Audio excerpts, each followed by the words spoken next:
Welcome to the May 5th, 2020 episode of Reactive Consciousness, our in-depth podcast about what happened this week in our lives. I'm your host, vysethebold, and this is... Lotus Prince.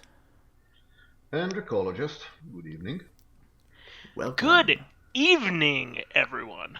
And even if this is the morning for you, good evening. Good day, sir. Good day. We have actually some pretty exciting news this week. Some bummer stuff at the top here, but everything after that is pretty darn sweet. So let's just get over our depressing junk here, our big news items. So, Naughty Dog is having an especially bad week. So, as far as I know this, as far as I know the story, maybe you can correct me if I'm wrong, Dracologist. I think you know this one the best. There was a very large leak of the story of Last of Us 2, which is, of course, Sony's biggest game for this year, probably. Yes. Yes. And there was a suspicion that it was leaked by a disgruntled worker of Naughty Dog. Now, this is where the things get a little bit spicy, because apparently people say that it was moved to... So people saying that no, someone hacked into it using some sort of code wizard using old updates from Naughty Dog programs. While other people are saying that this might be just Sony pulling a fast one to just not trying to cover up the bad treatment of, like, basically they saying that the disgruntlement was happened due to Naughty Dog having a very massive crunch culture. So I'm going to give you the context here. According to Sony, this is not due to a disgruntled employee or even a contractor related to Naughty Dog, according to them.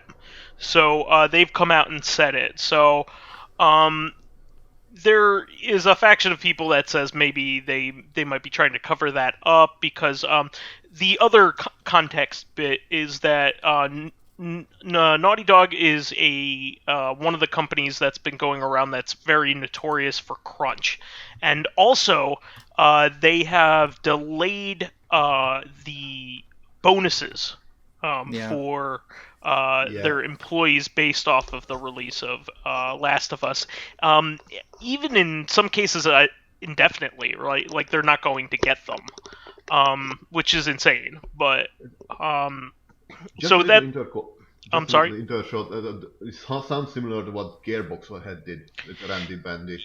Yeah. I hope it's not like that, because I really love Naughty Dog's games. I love the Uncharted games. I don't I don't really have much experience with Last of Us. I just know stuff on the periphery of it, and I will be playing the original one of these days. But I played all four mainline Uncharted games, and I absolutely love all of them. Yeah. Personally, to me, it's like neither was very appealing to me. Like Uncharted was another Tomb Raider style game, and Last of Us was just another zombie game. But that's just me. Again, this is an absolute minority for me. I mean, the thing with Last of Us is I love the story and the narrative, but it is basically Uncharted with zombies, except you're not climbing crazy structures or anything. It plays like the basic gameplay is Uncharted, so if you're into that, then you'll like The Last of Us, but the whole game is dour because that's the point. Like, I've played the 4 mainline Uncharted games and Lost Legacy, and I've played The Last of Us 1, obviously 1, but not the DLC, and I liked all the games, but, like, none of them are things that I would really feel that I'd want to replay very much, because they're very walk and talk, especially Last of Us at certain parts. You know, with games that cut to cutscenes, you know, oftentimes you could skip those, but these games go for immersion by having you walk and talk, and if you're playing the game a second time, you're just kind of like, all right. If you ask me, the Uncharted games are like watching a good movie, so especially the first one. Yeah, and the fourth one. The fourth one has just tons of really great dialogue in it. I would say that I wouldn't mind replaying those like every few years or so, just to you really gotta wait. Yeah, but like not because of the gameplay, but just to experience it because it's fun. By the way, this reminds me. I don't know how long this is gonna last, but you know how various companies are giving away like free stuff during like the quarantine. Sure. Like, I think the Uncharted collection, so 1 through 3. Oh yeah, is actually, free right now. 4 is free or was free just before that, or was it? right around the same time. Yeah, so all 4 mainline games. I haven't played the Vita game or Lost Legacy, the Chloe spinoff. Lost Legacy's all right. It's definitely shorter than the other games, but you know it's supposed to be. Yeah, I wanted to play it, like I have it, I just didn't get a chance to. But I'll go back to it someday because I really like Chloe. But it's a cool, great series. But it's a shame that this is a big gigantic company that, or like it's a big like AAA developer that knocks it out of the park every single time they release a game. They can afford to not treat their employees like shit. Yeah, but if they treat their employees like shit, then they get stuff out quicker. Welcome to every single big video game developer. The ones that aren't guilty of this totally are, and we just haven't broken those stories yet. And not necessarily, because like the efficiency of their workers goes way down during those times, and who knows what kind of quality they're putting in during those crunch periods. Eat, sleep, work, and you don't have any time for yourself. Yeah, but investors and deadlines, who cares about quality as long as it's good enough? They're not even a publicly traded company, so they should just fuck off. Yeah. They have private investors, and this is also during a quarantine time when a AAA game gets released. It's going to do well. I mean, it's people are playing games like hell. Like right now, well, so would do well? I'm curious. Yeah, I think it still will do really well, despite all this. I hear people that because the constant hiring, rehiring, and firing, the game will be a bugfest. Oh well, who knows? I mean, it's possible. Yeah, like if you don't have the same people working consistently, I guess we'll have to wait and see. Who knows? But unless the actual release is botched, I think this game will do just fine. I have no fear of that. But that's a really big bummer. The other big kind of weird bummer news is that source codes for the OSs for the N64 IQ, which is like the Chinese N64. Yeah. I think it's like a plug-and-play system. And including the N64 disk drive startup, and also the GameCube IQ, which there was a GameCube version of that, the Chinese plug-and-play system, and also like the Wii source code was released. So I don't know how it was obtained or anything like that. It sounds like it might be China related. If I had to guess, based off of these things, but I mean, I don't know whether this is a super big bummer for like old stuff like this. It could possibly help with preservation at this point. So, well, that's the thing. Yeah, like the N64 and GameCube are retro systems, and the Wii for most people is, but I think it's still used in like hospitals and stuff like that for therapy. So it should be retro, but it's still around, kind of. The generally accepted like retro something is retro after it's 10 years old. It's 10 years old. It's retro. Question is that with the source code, what is the use and what is the harm? Yeah, there's absolutely no harm if you ask me at this point. I mean, all of these systems have been hacked to hell. Now we can finally build a sequel to Stone Keep Bones of the Ancestors. You're just waiting to pull that out of your magic hat. But and also some debug builds of early generation Pokemon games. You can see like some early versions of like Pokemon before they were finalized, that kind of thing. So I don't think this is a total bummer, but I'm sure Nintendo's not happy about it. But well, yeah, whatever. Also, this is a follow-up on an earlier story. You actually shared this with me, Lotus, if you want to... Oh, yeah, this is a little more uplifting, but we had talked last week about Rick May, the voice actor for Peppy Hare in Star Fox and The Soldier in Team Fortress 2. And Team Fortress has updated their game where, I don't remember where it was, but in one of the levels you could find a... statue. A statue in honor of Rick May. It's The Soldier, but it says Rick May on it. And if you hang around it for a little while, if you stand right in front of it, you'll hear some soldier quotes. That's pretty rad. You maggots! Yeah, no, that is good. And it's a good thing for them to do, especially considering that, these are unsung heroes generally of video games, especially, you have your Nolan Norths and your well-known, voice actors that have really major roles, but the ones that have more subtle roles, the soldier, where you have brief bits of dialogue, that really pepper the experience and bring life to it, really don't have a whole lot of praise. So this is a really good thing, and also a really great thing that a big company like Valve thought to do it and went forward with it and added something permanent to a popular game. So that's really cool of them. I think it's very much I seen there were TF2 servers dedicated to eulogies for the guy. So. Oh, very nice. Very nice. That's always cool, if you ask me. And there are certain games that even have tributes to even prominent players that have passed away. So yeah, I think Warcraft did that.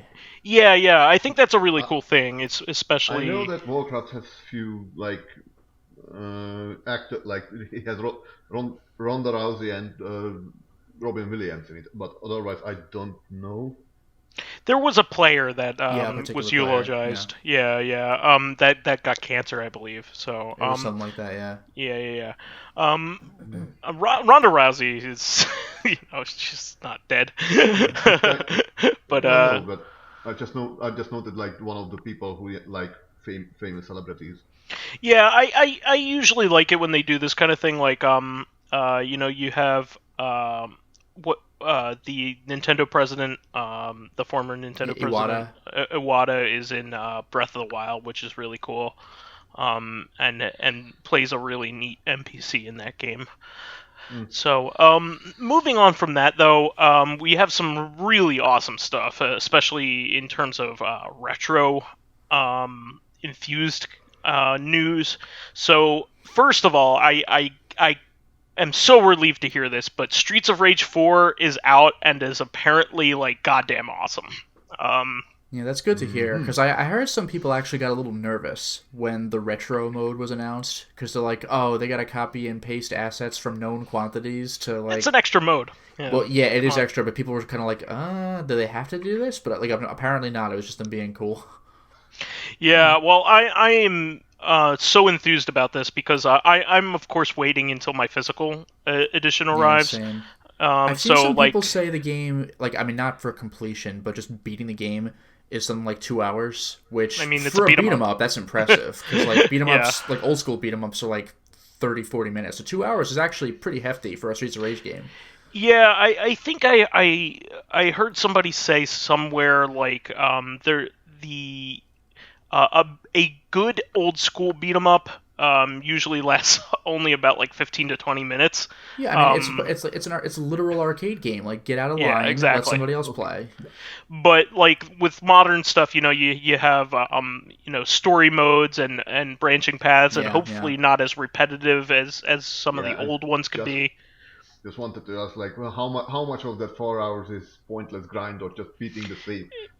Well, exactly. Yeah. And it is that ate all the health bars.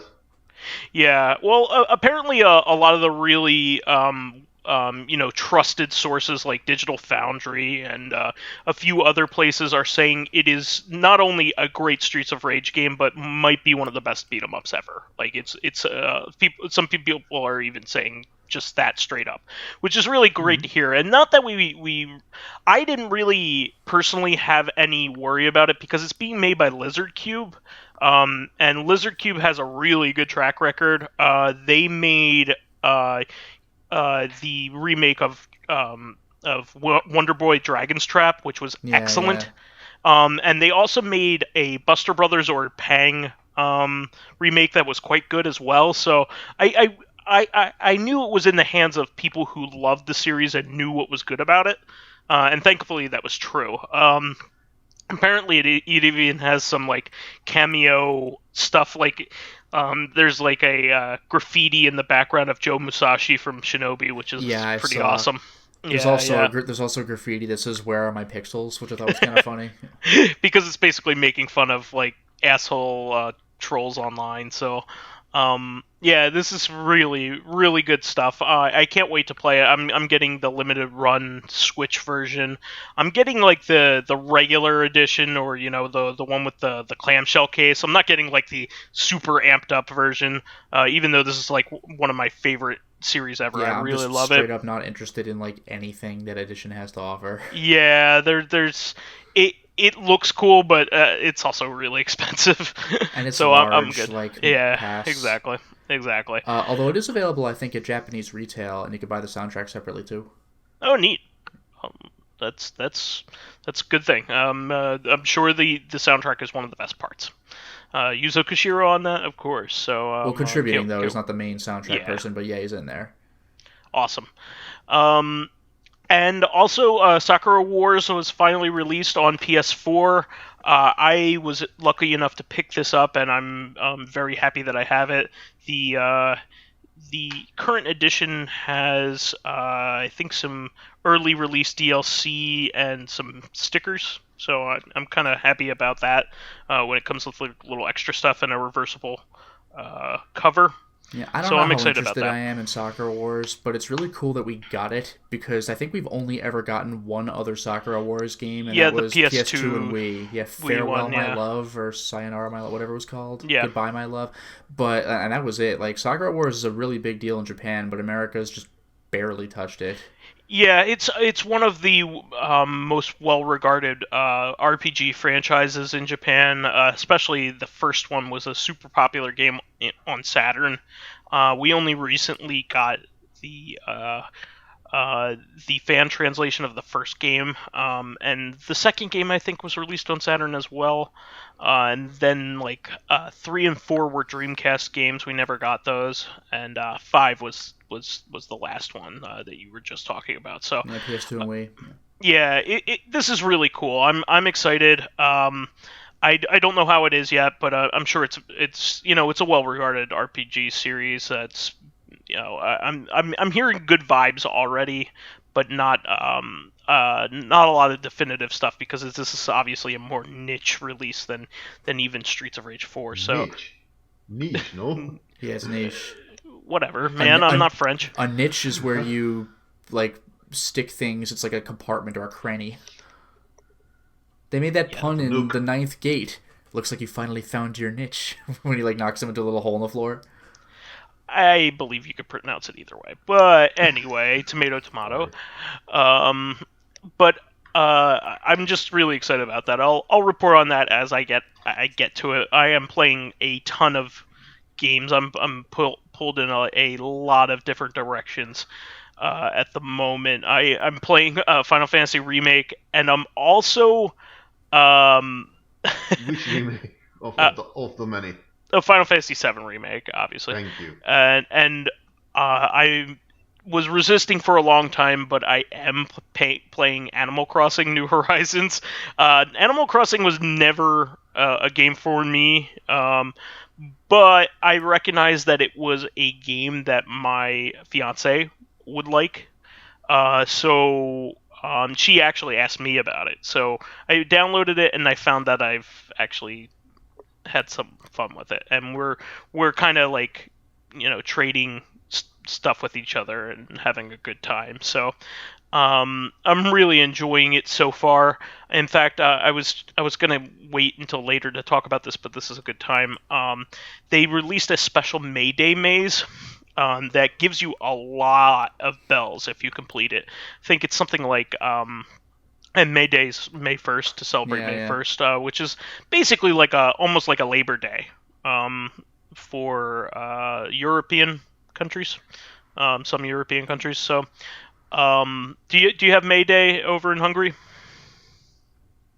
It's kind of a husk left over by the communist era. Gotcha. But it's just one of those things where they created a maze which was pretty fun, that you had to complete in a certain way. You had to use the tools that they gave you, which had very limited use, and get through it by chopping down trees in a specific way. And they gave you a briefcase that has like stickers all over it, like you've been traveling, as a reward, but also 29,000 bells, which is a huge amount of bells. That is almost your like first mortgage, like half of your first mortgage. So pretty cool stuff, or maybe a third. Yeah, a third. So really cool stuff. Definitely do that by May 5th of this this release essentially. So moving on from that, City Connection, which is the company that has been releasing Tsukiyo games, as well as a bunch of G-LOC titles as of late. Yeah, but you know what they haven't released? Hit me. Nothing can stop the Juggernaut. Yeah, exactly. But yeah, interesting game. Yeah, they're threatening the release of a modern. This is like some people. I think it was Kurt from HG101. Is saying they're threatening to release a modern point of Hoshi Womiro Hito, which is considered an RPG, like a famous RPG Kusoge, like a really terrible, awful RPG from like early Famicom days in Japan. And they're also putting up an English release website, so they might even be officially translating it. And it's a garbage game.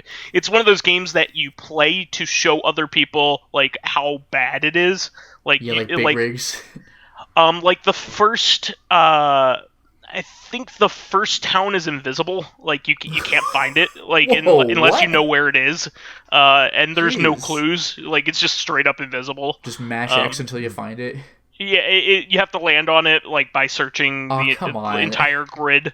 Yeah, and like the UI for the user interface for the combat is like awful. It's really, really bad. You could even just like look at it once and you'd be like, wow, I want to go back to Dragon Quest.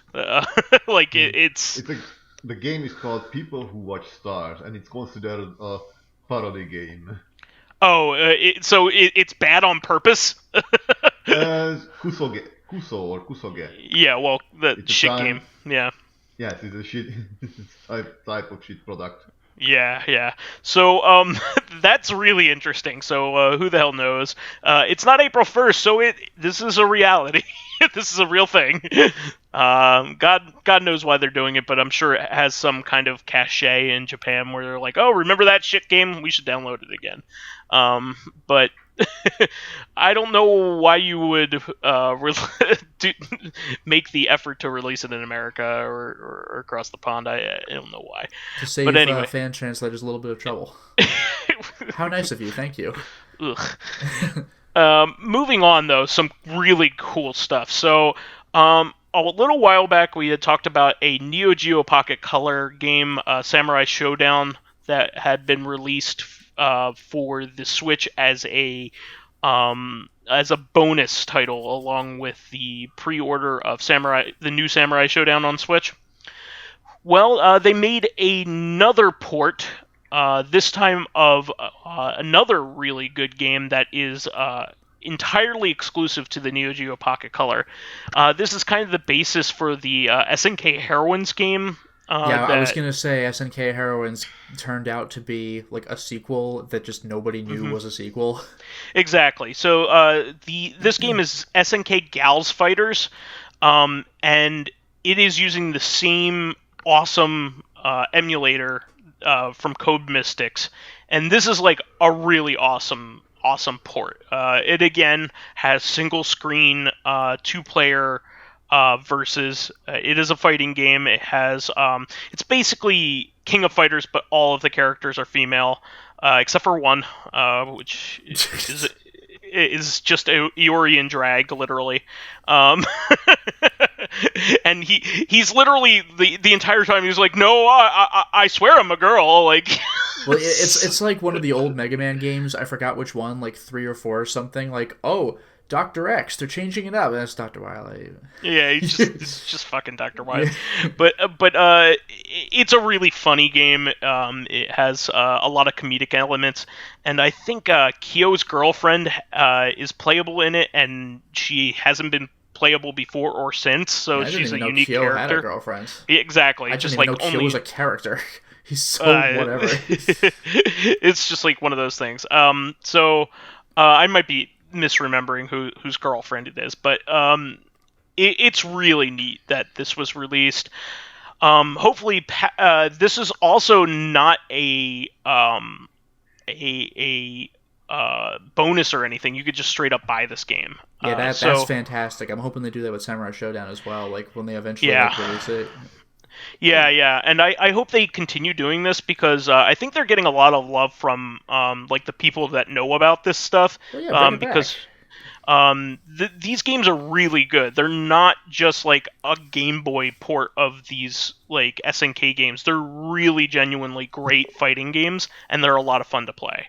I do wonder though, guys, if there will be a chance to pay $10 for each time you want to change the hair color. Oh god. But I already bought that one. I just want to change it back. Yeah, I know. Fucking pay up. Fuck. Apparently it's been fixed lately, but oh, has it? Still, Alright. Dead or Alive, seriously. Was that Dead or Alive? Yeah, that was the new Dead or Alive. Yeah. Oh, Dead or Alive 6 Christ. really fucked you. Well, this is SNK. They've been pretty good to people lately.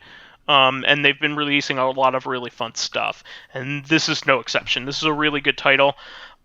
This brings into question what could they release after this. They have like a Last Blade title that's really good for the Neo Geo Pocket Color. Everybody's really hoping that, this is with a licensing hurdle, of course, but SNK versus Capcom Match of the Millennium is quite literally maybe one of the best games, probably the best game on the system. I love how there's freaking 4 SNK Capcom versus games. Yeah. And this one might be the best one.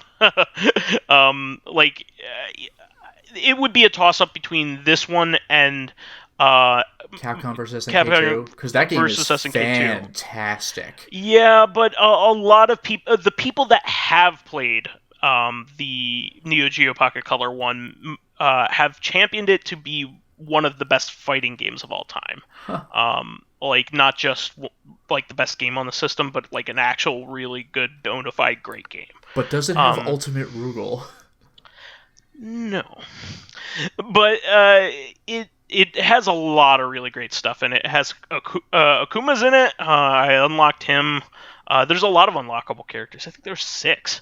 When are they going to bring back Cyber Akuma? I want Cyber Akuma back. He's in literally one game that I know of. I know, but it's just so silly. Capcom versus Street Fighter, right? Or Marvel versus Street Fighter, right? Yeah, like X-Men versus Street Fighter, maybe? X-Men versus just Street Fighter, that's right. Like, I can't believe Capcom hasn't brought that back. Like...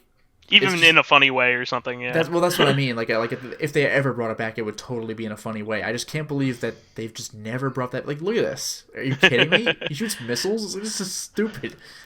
But yeah, Gals Fighter is excellent. Please check it out if you have a Switch. It's really, really good. Even if you're not like super into like fighting games, it's still a great fighting game to like cut your teeth on. Because literally, I would have no interest in fighting games at all if it weren't for the Neo Geo Pocket Color. Really? You didn't even grow up with like Mortal Kombat or Street Fighter 2 or something? I had Mortal Kombat in my house, but I wasn't good at it, and I was also getting really sick of one-on-one fighters at the time because every game was a one-on-one fighter back then. Yeah, it was. Like, I'd be like, oh, this looks like a cool game, and then it would end up being like a really bad one-on-one fighter. Like oh, a new killers. Double Dragon game. Oh, fuck you. You know, like like Double Dragon 5 was a one-on-one that's fighter. Right. And it was really either. bad. Yeah, it was really bad. I was a huge Double Dragon fan. I still am, and that was one of the games that like burned me really bad. Yeah. Oh, this Clay Fighter game looks really cool. You know, of course it's a fighting game. Yeah. That was okay. It looked cool. Well, like without playing Clay Fighter, how would you know who the characters are in Clay Blue Fighter 63 and a third? How would I know about Blue Suede Goos? Blue Suede Goo, the Blob, Taffy, Bad Mr. Frosty. Big Bad Mr. Frosty. He's so cool. He's on the cover of the game. Yeah. But anyway, or C2 Judgment Clay. But anyway, moving on. Another really good Arcade Archives release, Versus Wrecking Crew, is out. So Nintendo has steadily been putting out almost every single one of their early arcade output, and this is the Versus title version of Wrecking Crew. Just to go over this again really quick, at the time, Nintendo put out arcade versions of many of their popular home titles that either were slightly different or even completely different than their NES counterparts. They looked like them, but they had extra features or had major changes done to them. I believe this one has a major, really fun two-player mode that was a lot different than the NES version. So this is one to get, as well as Balloon Fight is one of the best Versus titles as well that has a home counterpart. So definitely check those out. Moving on, Sega Ages G-LOC was released. I picked this up. Also, I wanted to comment on what G-LOC means. Do you know what G-LOC means? No. Lotus. It is loss of consciousness due to G-forces. Oh. Yeah. So just read out. What was that? I think it's also called a readout. Readout. Okay. So yeah, just to give you an idea of like what they wanted you to experience when you were playing this game, like they really wanted you to experience like the barrel rolls and all that stuff. So it is a lot of fun. It plays a lot like Afterburner, but like a first person version of it, and it's a blast though. It's if you are into the super scalar games from that era at all, this is a very underrated title. So it's really cool that this got the Sega Ages treatment, because it has a whole new Ages mode and all kinds of options and extra content. So this is a game that never has really gotten much love, and it got a lot of love with this. Moving on, Strikers 1945 was released on Steam. This is the first of those Sikyo games that I was talking about that has left the Switch finally. So if you are interested in that one, that's one of their most popular titles. So hopefully all the rest of them will make it to Steam as well. Yes, in shoot-'em-up fashion, when a simple biplane can fire like 50,000 bullets. They can also shoot like things like lightning. Yeah. And they're fighting like alternative history games. Yeah. This is it. Remember when Hitler had trains that turned into mechs? I love stupid crap like that. But the Strikers games are a lot of fun. At first, you're going to think they just look like the 1942 games, and that is intentional. The old Capcom shmups, but then they eventually evolved while you're playing them to be their own thing, which is really cool. Wish someone would remake Tyrian. Oh yeah, that would be a lot of fun. The Tyrion game is a lot of fun. I really enjoy that. Moving on, this is a little bit of a bummer, but definitely understandable given the current world situation. But physical editions of Wonderful 101 are delayed until June 30th for North America and July 3rd for EU due to COVID stuff. Understandable. I'm not upset. Moving on, this was a welcome surprise. LSD Dream Emulator, a fun cult title for the PlayStation 1 that was Japan only, got a fan translation, an English fan translation over the weekend. So that's pretty cool. It doesn't have a whole lot of English in it, so yeah. It's not really super necessary, but what I guess like some of the there are some kind of like weird interstitials that have Japanese characters and things on it. So not honestly, that you would understand anything any more than you have. What is it, Dracologist? I would just like to see that game kind of polished, like slightly better graphics, slightly less eye-bleeding colors and vibration. Well, that's the thing. On one hand, I would like to see that, but on the other hand, it makes me think of Silent Hill 1, where part of why it's so freaky is because of its weird, like, ugly polygonal low-tech look. You're just like, what is this? Yeah, low-tech stuff tends to be like... yeah, but you've seen what people can do with games like Dusk. Yeah, it's true. That's true. Like games like Medieval or Wrath. Yeah. Where you can basically make a very old style looking game without the. It's really up to the artist, and that's true. What would be the other thing? It would be some sort of better controls, because like the game was not very well known for its controls. Yeah. Like a more fluid camera controls with like mouse and keyboard would be excellent in that type of game. Or even that funny Adult Swim game that we like to play. Oh, what's that one? Jazz Punk. Jazz Punk. Yeah. It's very lo-fi. Yeah. No, not really. Actually, like it's comparatively hi-fi. But okay. I mean, it has low polygon counts for sure. And good textures. Good textures, yes. Yes. But anyway, moving on.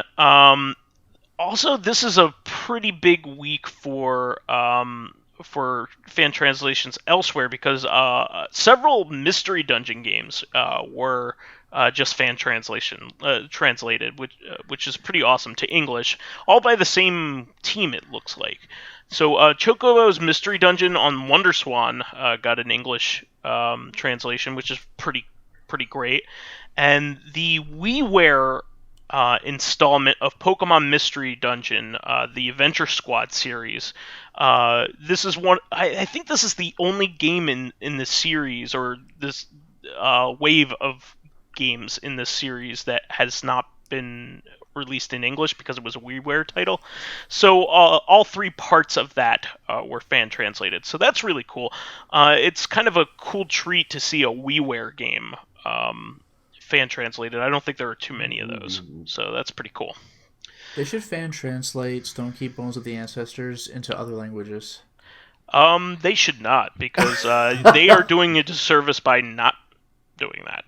But I want to play with a Sharga partner. No, you don't. Gaming Alexandria posted assets from an unreleased Genesis port of Breach, which appears to be a sci-fi strategy game made by Omnitrend Software. So another big Genesis port was found here. So that's pretty cool. I love it when they find like betas or almost finished versions of games that are like 20 years old. This is great. Also recently, I forgot to put this in the notes, but somebody found an Earthbound prototype cartridge and bought it and dumped it. Nice. which is really neat. Really good service to the community because somebody could have bought it that did not want to dump it. It happens a lot. So, especially of a beloved game like that, we want to preserve as much of it as possible. Moving on from that, Nintendo Direct that they normally do for E3 was confirmed not to be happening this year. Understandable. It's understandable. This is just... nobody cares about E3. It's a big flexing. Well, yeah, but like a Nintendo Direct is always a welcome thing and always a bummer, when we don't have it, because Nintendo Directs are usually massive info dumps, and they always have something good, to say during those things. So something that always gets their community hyped up that people have been waiting for years, and they do it continually. It's a bummer. I think they're saying that not until like maybe late summer will the next one be. So that's a bit of a bummer. No, they can stream on YouTube if they want to. Yeah. Well, moving on, Shigesato Itoi's company, speaking of Mother, launched what they're calling the Hobonichi Mother Project, which is a series of fan geared mother events, with the first being a book with all of the scripts of all 3 games, which is a really cool thing. I doubt if any of these things will be in English or geared towards Westerners at all, which is a shame because we still need an official translation of the 3rd game, and what I consider to probably be the best RPG of all time. I love Mother 3. It's certainly unique. Final Fantasy Mystic Quest. No. Best RPG of all time. It's not an RPG. Quest 64. I win. I mean, your character's name is Ben. How can you lose? Kind of threw me. Yeah. It's not Butts. I can tell you that. And in Quest, you're Brian. Yeah. Weird. Anyway, moving on. PS5 is rumored by a few sources to have a reveal on June 4th. I wouldn't think that would be too out of line, considering the timeline for these things. And you know what they say, right? It's perfect timing. June the 4th be with you. Oh yeah, it is Star Wars Day. Yeah, so maybe it's a Star Wars console, huh? It probably is, yeah. Made of 3 parts that don't fit together. Wow. made of midichlorians and clones. Say what you want about the prequels, at least they were cohesive. Yeah, that's the thing. They were bad, but you could follow them. And yup, Episode 3 is a sequel to Episode 2. You don't want it, but... I could tell because the characters that did this thing in Episode 2 had actions that impacted Episode 3. And they didn't, unwrite what they did in the previous one. And there was a clear vision. To be fair, they did suddenly stop talking about midichlorians, but that never really affected the overall plot anyway. Not really. They didn't give it time. I mean, and they kind of wrote Jar Jar out, except in a very crucial scene. Yeah, except to vote in the bad guy of the entire 9 movie series. that had to have been like a wink, or like a middle finger wink at the fans. George Lucas is just like, so you don't like Jar Jar, huh? Yeah, exactly. It's the same thing with the Han shot first, Greedo shot first, like the McClunky. I'm gonna change it again. It won't even matter. I'm just going to do it just because I can. Fuck you. It's going to come from the ceiling this time. You won't know who shot first. Han awkwardly CG dodges 16 shots, fires one back. The frame flips back and forth to dodge. Wait a minute, that can't be right. There's a CGI Jabba the Hutt from 10 years ago flying around in the background. No, did you ever see the interview when someone was asking Han, or asked fucking Harrison Ford about the shoot first he says, thing. I don't care. But he said it in the most flat, like, actually sounding like he doesn't care. Like, so who did shoot first? You or Greedo? I don't care. It's like the funniest thing. It's so real. I'm not really Han Solo, dumbass. I don't fucking care. It's so funny. And that's also kind of a reference to The Fugitive.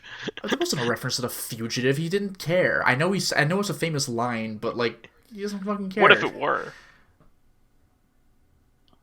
What if? And then he killed the interviewer and tossed somebody a coin and said sorry for the mess. Oh, that's a reference. I get it. I know. Anyway. Scoundrel. Nerf herder. So this is an anticipated game by of people of a certain age. Destroy All Humans is getting its re-release, of course, on July 28th. We finally got a release date for that. This is going along with another THQ game that is well remembered, the SpongeBob game that we talked about. Yeah, Battle for Bikini Bottom. Yeah, Battle for Bikini Bottom. These are two THQ games that people really loved from that time period. So let's see if that kind of humor holds up, because it was a lot of like anal probe jokes and that kind of thing back then. But this was a well-loved series at the time, so I didn't play it, so I don't have any love for it. But I know plenty of people who played those games, so I'm sure they're excited to take a look back at things. Also, this is a pretty big bummer. Wii U and 3DS eshops are closing in many countries on July 31st. The three major territories of Europe, Japan, and the United States are not affected by this. However, many countries around the world, including South American countries, and I think island countries, a lot of the Caribbean countries are closing, and this particularly sucks because you cannot re-download your purchases. And even the countries that are not affected, this is, I mean, clearly it's a sign of things to come. Yeah, exactly. You know they're not going to stay open forever. This is going to be like, I'm going to have to start buying those digital-only Ace Attorney games, maybe the original Game Boy Color Shantae, some DS stuff on the Wii U shop, buy the American version of Fatal Frame 5, like stuff like that.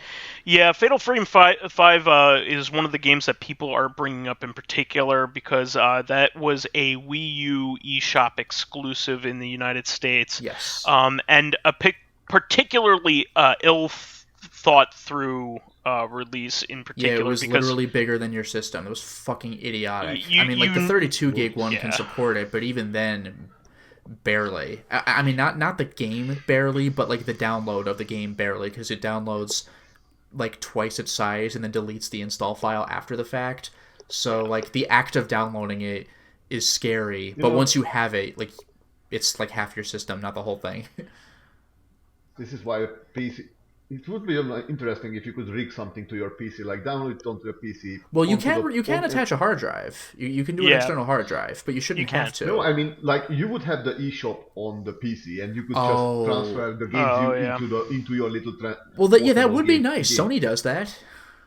Yeah, it's that's how I got PT. I didn't even have a PS4. I got it on PC. I mean, like the Sony shop. By using my PC, and I downloaded it to my PS4 later. It's really a big shame, especially for those titles. I mean, also think about this. There are certain another game that is a Wii U exclusive still, and part of a big series. Xenoblade. No. Xenoblade Chronicles X has a high texture pack that is downloadable. You can always buy the game, but it's an SD if you don't download it. It's not even just SD. It's like the textures are really compressed and don't look good on their own, and the high quality texture pack is downloadable. So that is a big deal, especially considering, why would you ever want to play like the regular one? So imagine this.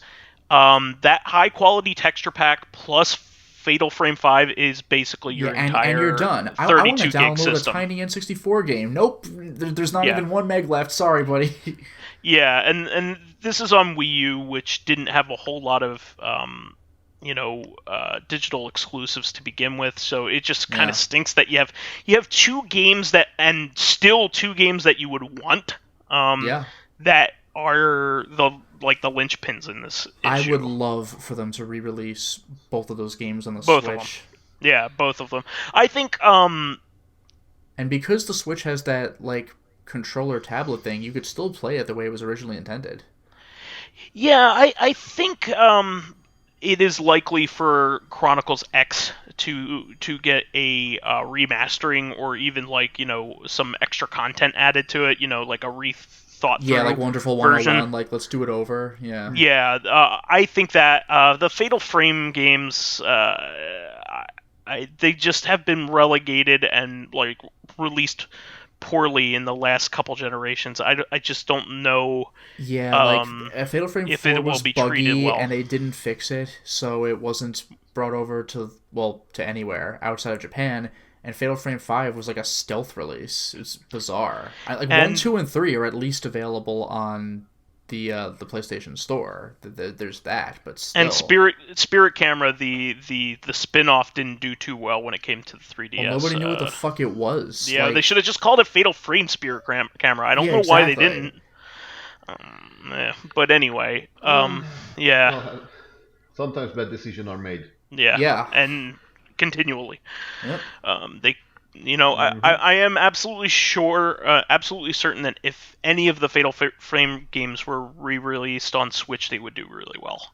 It would be really cool if there was a collection, but that's kind of where I was going. How for the Metroid Prime trilogy, they retrofitted the GameCube games to be playable with the Wiimote and stuff like that.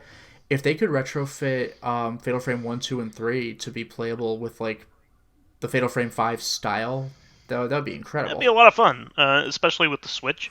That'd be really cool. Well, that's what I'm saying. Yeah, with the tablet thing, that'd be crazy. Yep. Yeah, for sure. Now, you had the next news item here. Well, I mean, this is going to take about 10 seconds, but Rick and Morty, the second half of Season 4, because the first 5 episodes were released a while ago, and Episode 6 is being released at the time of this recording, today, on Sunday. In fact, the time we're recording this, we started recording this at 10 p.m. our time. It is now a little past 11 our time. So the episode's playing right now. So I'm going to catch the rerun later tonight. But hey, the second half of the season's finally here. I'm excited. Yeah, I really need to catch up. I've fallen behind. I'm still in season 2, but I could catch up pretty quickly, I'm sure, if I put my COVID minutes towards it. So I'll get there. Also, we have been talking about Gorillaz song releases as of late due to them doing that Song Machine those Song Machine releases recently, and they kind of did a stealth release of this one because of a bummer event. But they released a song called How Far featuring Tony Allen and Skepta. Unfortunately, because Tony Allen passed away right after they made it. So it's a bit of a bummer, but at least they were able to give him a proper send-off. Yeah. He's the drummer on this title, and it is a hip-hop track, and it's actually quite good. It's got sick drumming too. Yeah, no, it's a good song. Actually, all of the Song Machine songs have been varied and really good. I've actually been really enjoying them. You know what problem I've had with Song Machine though is it doesn't sound like like other Gorillaz albums. It doesn't sound like none of the Gorillaz albums sound like other Gorillaz albums. In fact, it wouldn't. It sounds like a Gorillaz album because it doesn't sound like a Gorillaz album. Exactly. I don't understand why it doesn't sound like the Gorillaz album that was my entry into the Gorillaz series. If you listen to Plastic Beach or the Now Now and then this, you wouldn't be phased at all. Like, yeah, probably not. And Plastic Beach, I think, was my intro into the Gorillaz. It was either Feel Good Inc. or like Stylo. Feel Good Inc. was Demon Days, but like one of those two was my intro into the Gorillaz. Oh, I'm sure you heard Clint Eastwood way before that. Maybe, but I remember seeing the Stylo music video and it really struck me because it was like that hyper-realistic look and fucking Bruce Willis out of nowhere. It was amazing. Yeah, no, that Stylo was awesome. And also, was it 192000 was a big popular song. Yeah, I did not hear that one at the time. Really? That was like in commercials and everything at the time. If I heard them in commercials, then I didn't remember it. Yeah. And Dare was a big song too. But that's anyway, maybe like the only music I ever really heard was like the radio, like on the school bus. Like I didn't just listen to the radio. Yeah, you know what? A lot of people didn't realize like certain songs were Gorillaz songs either until like somebody told them. I don't think I heard that stuff. Like one of those things. Really? I mean, like if my bus driver isn't interested in it, then I'm not gonna know. All right, fair enough. Yeah. But that stuff, no way. Yeah, Plastic Beach was a great album. Like, it was one of those things where like, if you were a Demon Days fan, you were a little put off by Plastic Beach because, like, Plastic Beach very much sounds like a combination of the first album and Demon Days if you combine their styles. The intro song with Snoop Dogg is kind of jarring because you're like, I don't know it's where they're weird. going with this. Yeah, but it's great if you listen upon successive listens. And Empire Ants is really spectacular, good. especially the ends. Really good. I actually particularly love the title track, Plastic Beach. I just really like that one. What is it? I also like Don't Chromatic, which was like the single that I think was kind of associated. Yeah, with that wasn't even on their album. What's that one they do with like all the horns in the background on that album? That one's really good too. Oh no. The Trompetti. Well. The song that has a trumpet in it.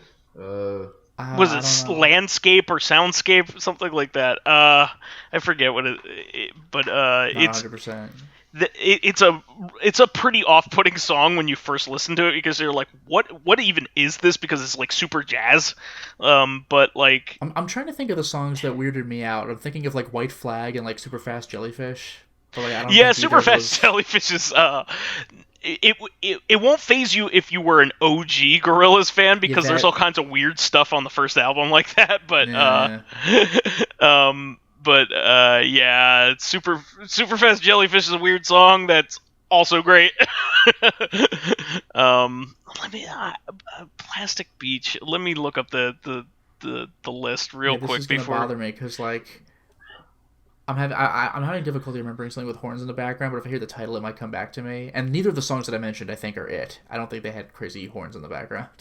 Yeah, no, I was thinking of Sweepstakes. Yeah, that's it. With Mos Def. Yeah, I forgot about that. That is a weird ass song, and you won't like it when you first listen to it. But then it might be one of my favorite songs on the album. It's really good.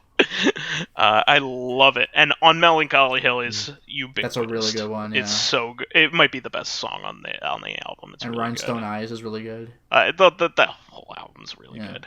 Yeah, but anyway, we can gush over the Gorillaz plenty. Yeah. But anything else that you lads would like to go over before we wrap things up for the week? No, I think I'm good. Dracologist, do you have any additional items that maybe we might have glossed over, or you had in mind? Good.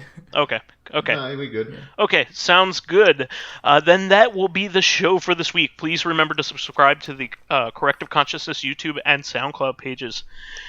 While there, please give us thumbs up, likes, and 5-star ratings on iTunes. It helps promote and spread awareness of the show, and any bit of encouragement helps keep the show going. You can also catch us on Thursday for our sister podcast, Corrective Consciousness, the podcast where we explore the inanity of pop culture. We have a wonderful topic coming up, and you have already listened to it.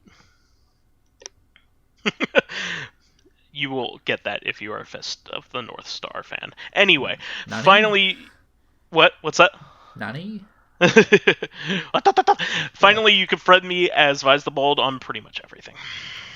And you can follow me on my YouTube channel, Lotus Prince. You can hit me up on Twitter at Lotus Prince. And finally, if you are interested in seeing my videos early, getting in on exclusive live streams, I'm currently doing Suikoden as an exclusive live one, selecting upcoming games for me to Let's Play, which that one will start going public soon, The Letter, or getting in conversations with me and other patrons on Discord, then perhaps consider swinging by my Patreon account, which can be found at patreon.com/lotusprince. And you can find me on Skype, Steam, and Discord under the name Dracologist. Okey-doke.